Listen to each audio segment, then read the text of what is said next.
तो जय हिंद दोस्तों, कैसे हो आप लोग।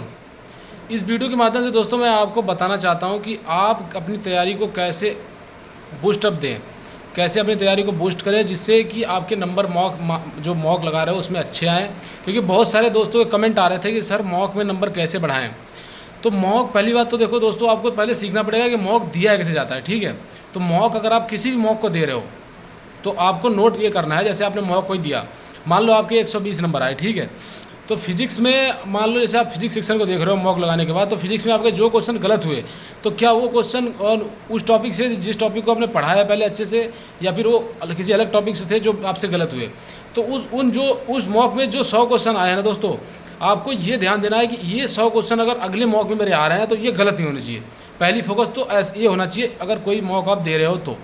पहली पॉइंट ये नोट कर लेना दोस्तों कि आप अगर किसी भी मॉक को दे रहे हो, चाहे वो किसी भी एग्जाम का हो, चाहे ROR में तैयारी कर रहे हो, चाहे BSF SCM की तैयारी कर रहे हो, चाहे आप किसी भी SSC एग्जाम की तैयारी कर रहे हो, या फर्दर स्टेट एग्जाम की किसी भी एग्जाम की तैयारी कर रहे हो, तो आपको सबसे पहले ध्यान देना है कि आप कोई भी मॉक दे रहे हो तो मॉक एनालिसिस जब करो उसका, तो आप उसको देखो कि आपकी गलती कहाँ हो रही थी और आपके वो क्वेश्चन गलत हुए हैं क्या जो आपने जिस टॉपिक को पढ़ा था। अगर मान लो आपने अभी तक सिलेबस कंप्लीट ही नहीं किया है तो आपको हर क्वेश्चन में डाउट रहेगा कि इस क्वेश्चन का क्या आंसर होगा, इस क्वेश्चन का क्या आंसर होगा।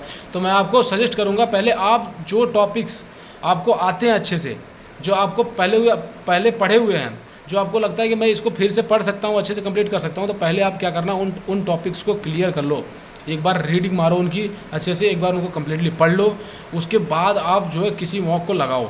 और अगर आप किसी मॉक को लगा रहे हो तो उसके जो पॉइंट्स हैं उनको एक कॉपी बना लो अलग से, उसमें नोट करो कि ये, जैसे मान लो फिजिक्स में आपने 30-40 क्वेश्चन किए तो आपके 10 क्वेश्चन गलत हो गए, तो जो 30 क्वेश्चन सही हुए उनको तो ठीक है, उनको देख लो कि वहाँ पे मतलब तुक्के से सही कर दिए या फिर मेरे को आते थे। अगर आते थे तो बहुत अच्छी चीज़ है। जो 10 क्वेश्चन नहीं आ रहा है, इन क्वेश्चंस को भी दोस्तों आप क्या करो कि एक नोटबुक बना के उसमें लिख लो कि ये 10 क्वेश्चन ऐसे क्वेश्चन हैं जो मुझे नहीं आ रहे थे। उस टॉपिक को उस चैप्टर में जा करके एक बार उसको रीड कर लो चैप्टर को, फिर अगली बार से ये क्वेश्चन गलत नहीं होना चाहिए। ठीक है, बस ये कर लो और कुछ नहीं करना है आपको। मॉक का यही है, मॉक दो 1 घंटे का मॉक, जैसे आपका जितना टाइम का हो रहा है। जैसे अभी इसका तो मॉक हमने दिया 2 घंटे का होता था, तो मॉक आपने मान लो 100 क्वेश्चन दिए।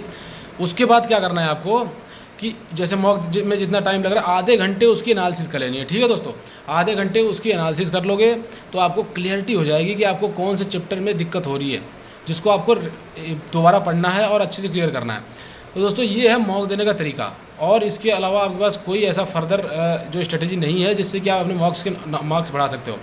तो ये मैंने आपको कंप्लीट बताया कि मॉक में नंबर कैसे बढ़ाएं। और दोस्तों मॉक में नंबर तो आपका तब बढ़ेगा ना जब आपके सिलेबस कंप्लीट होगा। तो मैं आज आपको कंप्लीट डिटेल दूंगा कि आपके सिलेबस कैसे कंप्लीट करें, आपके सिलेबस में जो सब्जेक्ट्स हैं उनको कैसे रीड करें अच्छे से, कितना टाइम किस सब्जेक्ट को दें जिससे कि कम टाइम में ज़्यादा एफिशिएंसी आए और आप ज़्यादा कंटेंट को रीड कर सकें और पढ़ सकें। तो दोस्तों देखो, मैं ये वीडियो इसीलिए बना रहा हूँ क्योंकि मैं चाहता हूँ कि आप में से अधिक से अधिक भाई जो मेरे चैनल से जुड़े हुए हैं सेलेक्टेड हो और आ करके फिर जो है अपने सपने को पूरा करें। तो मैं दोस्तों को बताऊं कि फिजिक्स, अगर मान लो आप फिजिक्स की बात करो तो फिजिक्स को कितना टाइम देना चाहिए अगर दिन में आप पढ़ रहे हो तो। देखो दोस्तों, फिजिक्स को आपको डेली 3 घंटे देना चाहिए, क्योंकि फिजिक्स एक मेजर रोल प्ले करता है आपके इस एग्ज़ाम में। ठीक है, तो आपको फिजिक्स को 3 घंटे तो पढ़ना ही पड़ेगा। तो 3 घंटे का मतलब है कि आप 1 घंटे जो है उसकी थ्योरी पे दो। जैसे चैप्टर पढ़ रहे हो तो 1 चैप्टर 2 चैप्टर, जितना चैप्टर आप 1 घंटे में पढ़ सकते हो उसको पढ़ो। उसके बाद आप उस चैप्टर के जितने ज़्यादा PYQ लगा सकते हो उन दोनों चैप्टर के, वो 2 घंटे में आप करो। चाहे वो RS सर के यूट्यूब चैनल से कर लो या फिर किसी मॉक के थ्रू कर लो जिसमें फिजिक्स पूछी जा रही है, जिसमें फिजिक्स के मॉक हों। ठीक है, तो ये काम आपको फिजिक्स में करना है। और आप अगर इसको 1 महीने तक, दोस्तों मेरी बात सुनो, अगर आप इसको 1 महीने तक कंटिन्यू करोगे ना तो आपके नंबर बहुत अच्छे आने लगेंगे। ठीक है, बहुत अच्छा आने लगेंगे फिजिक्स में। और फिजिक्स को चैप्टर वाइज पढ़ो।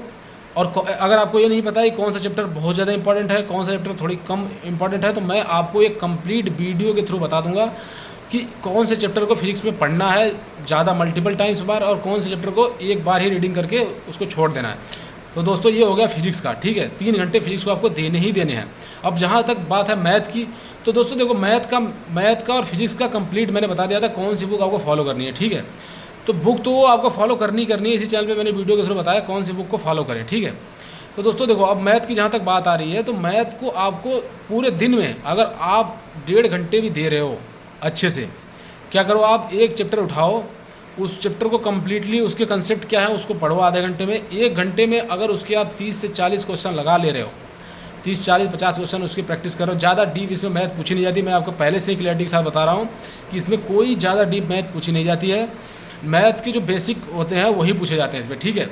तो आपको क्या करना है, चैप्टर वाइज उन क्वेश्चंस को कर लेना है जो मैंने आपको बुक रेफर की है, उसमें चैप्टर वाइज ज़्यादा क्वेश्चन नहीं दिए हुए हैं, उतने ही क्वेश्चन दिए हुए हैं जो रेलिवेंट है पेपर के लिए, ठीक है। तो आपको ये जो है 1.5 घंटे में मैथ कंप्लीट करना है। अगर किसी की मैथ कमज़ोर है तो 2 घंटे दे सकता है। तो भाइयों देखो ये हो गया आपका टोटल 4.5 से 5 घंटे। अगर जिसका मैथ कमज़ोर है तो 5 घंटे तो उसको इन 2 सब्जेक्ट में देने हैं, जो कि आपके 60 क्वेश्चन का मेजर रोल प्ले करेंगे, ठीक है।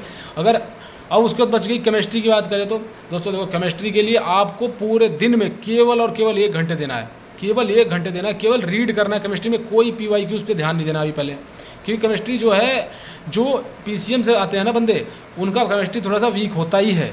तो आपको क्या करना है, केमिस्ट्री को अभी लगातार, जो अभी टाइम है आपके पास फिजिकल तो अभी दिसंबर तक होने का चांस है, तो आप एक महीने मेरी बात मान करके चुपचाप 1 महीने केवल लूसेंट की बुक को रीड करो। आप केमिस्ट्री जो उसमें दिया है केवल रीडिंग मारो उनकी, और उसमें कोई फैक्ट आपको याद हो रहा है जो उनको याद कर लो, जो नहीं याद हो रहा है उसको बस रीड करते रहो। 2 से 3 बार आप रीड कर लोगे 1 महीने में उसको, तो आपको खुद ही समझ में आएगा कि केमिस्ट्री से क्वेश्चन पूछे कैसे जाते हैं, ठीक है। तो केमिस्ट्री आपको केवल 1 घंटे पढ़ना है, ठीक है दोस्तों। 1 घंटे केमिस्ट्री पढ़ लिया आपने, तो तो ये हो गया टोटल आपके कितने, 6 घंटे हो गए दोस्तों। अब बच गया आपका जो सेक्शन बचा है 20 क्वेश्चन का, इंग्लिश और GS का। तो इंग्लिश और GS के लिए मैं आपको सजेस्ट करूंगा कि इंग्लिश के लिए जो है, ये जो चैप्टर्स मैं अभी आपको नोट करा रहा हूँ उसको एक बार आप अपनी एक कॉपी लो, उसमें नोट डाउन करो पहले, ठीक है। तो इंग्लिश के जो चैप्टर्स मैं बताने जा रहा हूँ आपको, उसको नोट डाउन कर लो। और जो GS की बात है, GS में दोस्तों आप कितना भी पढ़ लो, कोई पता नहीं है कि इसको कहाँ से क्वेश्चन आने वाला है। तो GS को आप स्विच कर सकते हो, ठीक है, छोड़ सकते हो अभी। GS के लिए अगर आपके पास थोड़ी बहुत प्रीवियस नॉलेज है, आपने GS किसी एग्जाम के लिए पढ़ा है तो अच्छी बात है। अगर आप बिगिनर हो तो GS मत पढ़ो, मैं सीधी सजेस्ट करता हूँ आपको, ठीक है। अब बच गया आपका इंग्लिश की जहाँ तक बात है, तो इंग्लिश में मैं जो टॉपिक्स बता रहा हूँ दोस्तों, आप उनको कंप्लीट कर लोगे तो आपके 10 में से 6 क्वेश्चन तो यहीं से आने हैं। क्लियरिटी के साथ बता रहा हूँ आपको। देखो, पहला टॉपिक आपको पढ़ना जो है इंग्लिश में, वो है एक्टिव एंड पैसिव वॉइस, ठीक है। दूसरा डायरेक्ट इनडायरेक्ट, यहाँ से एक क्वेश्चन आपको मिलेंगे ही मिलेंगे, जरूर देख लेना। अब दूसरा जो टॉपिक है आपको सब्जेक्ट एंड वर्क एग्रीमेंट, एक चैप्टर होता है, उसको यूट्यूब पे सर्च करो, किसी से ही पढ़ लो। और वैसे मैं अगर आपको सजेस्ट करूँ तो एक अंकित अवस्थी सर करके हैं, उनसे आप पढ़ लो, वो अच्छा पढ़ाते हैं आपको, ठीक है, वो बहुत अच्छा पढ़ाते हैं। तो वहाँ से आपको क्या करना है, सब्जेक्ट वर्क एग्रीमेंट पढ़ लेना है, और उसके बाद direct indirect and active and passive को देख लेना है आपको। फिर आर्टिकल चैप्टर है एक, उसको कम्प्लीटली पढ़ लेना है। बस ये दोस्तों जो मैं टॉपिक बताया आपको, 4 टॉपिक, यहाँ से कम नहीं तो 4 क्वेश्चन तो आपको आने ही आने हैं। उसके बाद जो टॉपिक मैं बता रहा हूँ, जैसे नाउन और एक प्रोनाउन चैप्टर है, वहाँ से आप पढ़ लो कि नाउन जो होता है, जैसे यहाँ पे जैसे सेंटेंस छाटना होता है, नाउन, प्रोनाउन और एडजेक्टिव, इसमें कौन सा एडजेक्टिव है ऐसा पूछ देता है कभी कभी, एक टिक मारता है, जैसे ब्रेव लिख दिया, जैसे तो ब्रेव तो वो हो गया, जैसे लिख दिया he is a brave man, तो वो ब्रेव इसमें क्या है वो पूछना चाहता है, ठीक है। तो ऐसे करके वो क्वेश्चन पूछे जाते हैं आपके एग्जाम में। तो आपको इन चैप्टर को जो है, जो मैंने बताया, नाउन, प्रोनाउन और एडजेक्टिव, और आपके direct indirect, active and passive और सब्जेक्ट एग्रीमेंट, इन चैप्टर्स को कंप्लीट कर लो। और उसके बाद आपको जो कोई एक्स्ट्रा नहीं पढ़ने की जरूरत है। अगर आपको सिनोनिम सेंटेंस पढ़ने हैं तो जो बहुत बार मल्टीपल टाइम पूछेगा उनको पढ़ो, नहीं तो मैं नहीं आपको सजेस्ट करूँगा, क्योंकि अगर आपकी थोड़ी बहुत बेसिक है इंग्लिश की तो आप इंग्लिश में क्वेश्चन कर ले जाओगे, जो वो आएंगे 4 क्वेश्चन वो भी। तो ठीक है दोस्तों, मैं इतना आपको इंग्लिश में बता दिया। इसमें अगर इतना कर लोगे आप तो आपके 6 नंबर आराम से आ जाएंगे, कोई आपको रोक नहीं सकता इसमें कि 6 नंबर लेने से, ठीक है। और अगर GS में आप अगर मान लो जिस तरह से नेगेटिव मारिएंगे, अगर आप तुक्के भी मारते हो फिर भी आपके 4-6 क्वेश्चन तो सही होने ही होने। ये जो 14 क्वेश्चन है इनमें से तो आपके 10 नंबर तक, 10 क्वेश्चन तक यहाँ से भी आप अच्छे से कर सकते हो, ऐसा कोई दिक्कत है नहीं इसमें, ठीक है। तो मैं आपको जो ये कंप्लीट स्ट्रेटजी बताया मैंने आपको, 1 घंटे अगर आप इंग्लिश को भी दे दोगे तो आपके अच्छे खासे 7 घंटे का टाइम निकल रहा है टोटल। अगर आप 7 घंटे अगर डेडिकेटली, अगर आप बस सिर्फ 7 घंटे, ठीक है दोस्तों, 7 घंटे अगर आप दे दोगे अभी से तो आप इस एग्ज़ाम को अच्छे से कर सकते हो, कोई दिक्कत नहीं है। अगर जिसका थोड़ा बेसिक ठीक है वो 6 घंटे में भी इसको कंप्लीट कर सकता है। और आप अपने ड्रीम के लिए आप 6 घंटे तो पढ़ ही सकते हो, इतना मैं समझता हूँ। क्योंकि अगर आज के समय में आपको कोई जॉब लेनी है तो आपको 6 से 7 घंटे तो भाई डेली देना ही देना पड़ेगा, मिनिमम है ये। लेकिन अगर RORM के लिए पढ़ रहे हो तो ये मैक्सिमम है भाई, मैं आपको ये भी बता दूँ, RORM के लिए 7 घंटा मैक्सिमम है। इससे ज़्यादा आपको पढ़ने की ज़रूरत है ही नहीं इस एग्ज़ाम के लिए, क्योंकि इसमें उतना ज़्यादा कंपटीशन है नहीं जितना अदर एग्जाम्स में है, ठीक है। और जॉब भी बढ़िया है। आपको अच्छी खासी पे भी मिलता है और अच्छी खासी फैसिलिटीज़ भी हैं। तो दोस्तों मैं ये कंप्लीट जानकारी आपको बताना चाहता था कि RORM जो एग्ज़ाम है इसमें कैसे आपको अच्छे नंबर लेने हैं। अगर मान लो आप नंबर क्वेश्चन की बात करोगे कि अगर आप ऐसे करोगे तो आप कितने क्वेश्चन तक सही हो जाएंगे इस कंप्लीट शेड्यूल को फॉलो करके, तो देखो फिजिक्स में जो है 40 क्वेश्चन आते हैं, तो आप समझ लो जो मैंने आपको शेड्यूल बताया उसको अगर आप फॉलो कर रहे हो तो आपके कम से कम नहीं तो 32-33 क्वेश्चन तो आप आराम से ही कर ले जाओगे इससे, ठीक है। तो 32-33 क्वेश्चन में मान लो 32 क्वेश्चन ही आपने कर लिया यहाँ से। फिर मैथ में जो मैंने शेड्यूल बताया वो समझ लो कि 20 में 20 का रामबाण है वो, ठीक है।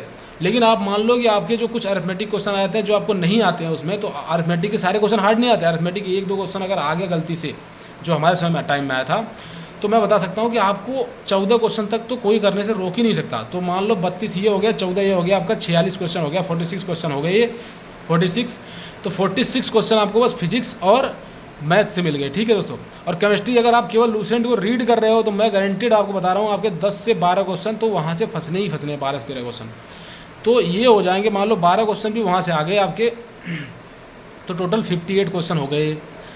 तो दोस्तों 58 क्वेश्चन तो यहाँ से हो गए। अगर मान लो आपने 7 से 8 क्वेश्चन 9 क्वेश्चन वहाँ से कर लिया तो टोटल 67-68 क्वेश्चन तक आप चले जाओगे, जो कि एक बहुत ही डिसेंट स्कोर है इस एग्ज़ाम को क्वालिफाई करने के लिए। मैं बता रहा हूँ आपको, इसके बाद डिक्टेशन होगा आरओ हो तो आरओ के लिए और आरएम के लिए भी अच्छा खासा स्कोर है। तो भाई मैं आपको जो कंप्लीट स्ट्रेटजी बता रहा हूँ ये आप इसको फॉलो करो और आपको एक सुधार दिखेगा अपने अंदर। आपको ऐसा लगेगा कि आप एनर्जेटिक लोगे एकदम, आपको ऐसा लगेगा कि मेरी पढ़ाई बहुत अच्छी चल रही है, मैं सेलेक्ट हो सकता हूँ अगर आप इस शेड्यूल को फॉलो करते हो। दोस्तों मैं बता रहा हूँ RORM क्या, अगर आपने AWDPO भी भरा है तो उसमें जो बस मैथ्स का सेक्शन थोड़ा सा अलग आता है, नहीं तो और सब चीज़ें ऐसी ही हैं, तो उसको भी आप अच्छा खासा कर सकते हो। अगर आप किसी ने भरा हो तो आप वहाँ पे जो GS का सेक्शन आता है, इसका साइंस का सेक्शन आता है, तो वहाँ पे आप अच्छा कर सकते हो अगर आप उसको भी टारगेट करके चल रहे हो। तो मैं दोस्तों आपको इस वीडियो के माध्यम से यही बताना चाहता था कि आपको कंटिन्यूटी के साथ पढ़ाई करनी है, क्योंकि बिना कंटिन्यूटी के आपको कोई भी लक्ष्य नहीं मिलने वाला। चाहे आप कोई भी जॉब, किसी भी जॉब की तैयारी कर लो, कुछ भी कर लो, आप अगर कंटिन्यू नहीं रहे अपने जो ड्रीम है अपने लक्ष्य के प्रति, तो आपको कुछ नहीं मिलेगा दोस्तों। तो यही वीडियो में वीडियो में यहाँ पे समाप्त करता हूँ। अगर आपको कुछ भी और क्यूरी है इसके रिगार्डिंग कि सर इसमें क्या चाहिए, किसी और इशू के रिलेटेड आपको क्वेरी है, तो आप इस चैनल से जुड़े रहिए। और अगर आपको वीडियो अच्छा लगा हो तो चैनल को सब्सक्राइब करिए और वीडियो को लाइक करिए और इसको चैनल को शेयर करिए, जिससे और लोगों को पता चले कि RORM की अगर तैयारी कर रहे हैं तो उनको भी पता चले कि कैसे आपको तैयारी करनी है। ओके दोस्तों, जय हिंद, जय भारत।